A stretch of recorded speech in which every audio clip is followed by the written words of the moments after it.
everybody doing? I hope everyone's having a good Tuesday evening. I hope everyone had a good weekend.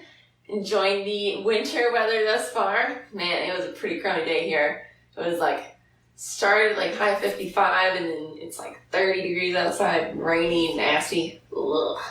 So that brings us a little bit more into some exercises and what we can do inside to make sure that we stay strong for the winter times and then we're going to get back on our bikes more so in the spring. I thankfully live in a place that I can ride in the wintertime, just not today. And so, still means a little bit more in the house time, in the gym time, and on the trainer time. So today I wanted to talk about the exercise called bird dog. And this exercise, I see a lot of people doing it, and it's not that it's bad exercise, it's just that it can be better. And whenever I think of better, whenever I think of what we can do to help either better ourselves or make an exercise better for us is what we need, what are our specific goals, and then why are we doing it? What are our weaknesses that's an exercise that we want to do? So the bird dog exercise, if you don't know, it's where you raise an opposite arm and leg.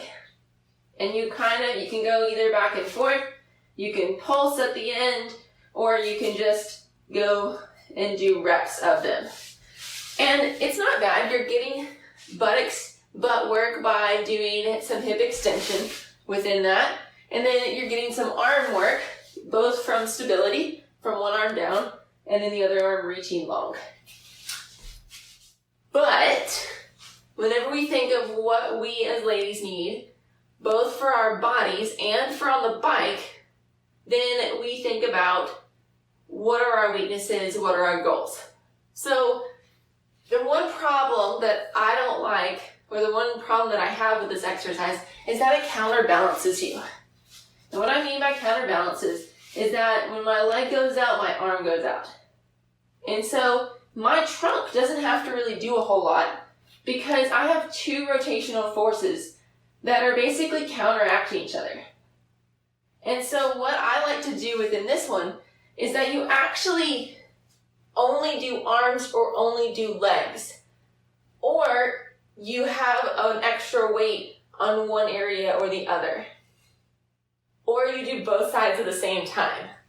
So we'll go into that one at the end. So when it comes to rotational forces, rotational stability, that's where most humans in general are lacking the most. And that's also where we as mountain bikers, we as ladies, especially since we're a little bit wider, need a little bit more support. So if I'm going to do something on the bike that's going to mean one side's doing one thing and one side's doing another thing, and I have a rotational force on my core, or I'm wanting to actually move my body in a rotational way, or I'm wanting to push down one pedal versus the other, or pull up differently on one arms or weight different arms differently, those are all rotational forces.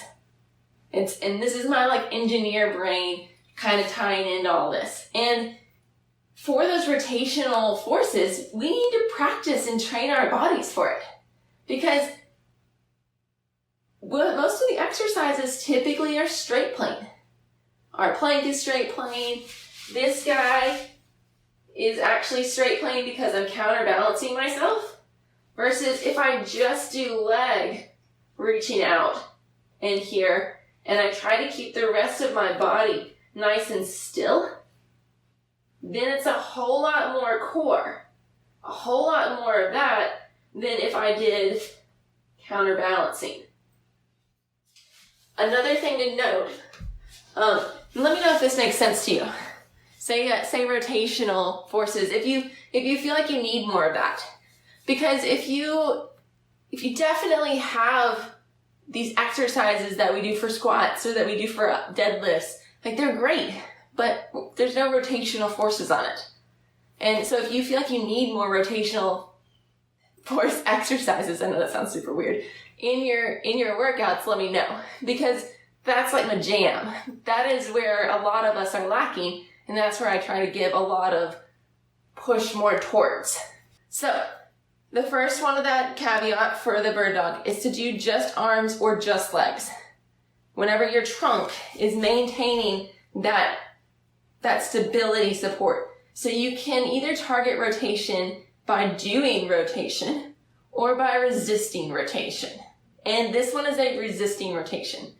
Now, to make this even a little bit more fine-tuned or a little bit more towards our biking means that whenever you're doing this, if you're lifting an arm, you're going from your shoulder blade muscles and you're working those guys a whole lot more, not up into your neck.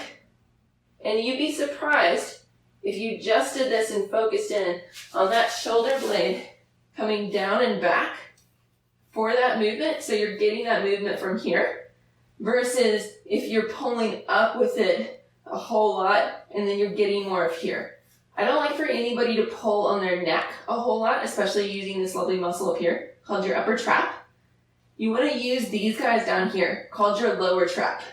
These guys are like your jam for your stability and control for your arms. Has anybody ever heard of the muscle lower trap? Probably not as many, because it's a little guy. It's not as big, but it's super important for that arm support. And so whenever you're doing that rotational stability with that arm exercise, getting these muscles involved, you're going to feel the difference of how hard this exercise actually is.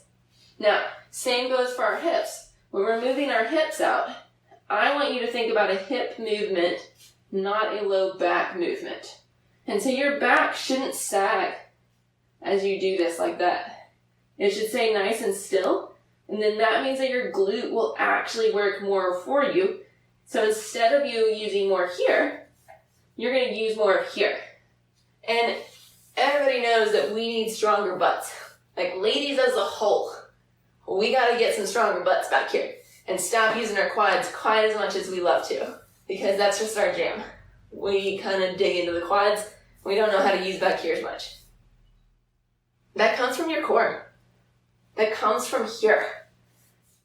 And so if you've ever done this, if you've ever done an exercise where you're reaching that leg back and then afterwards you're like, oh man, that makes my back really hurt. Has anybody ever done that before? Has anybody ever felt that? I know I have.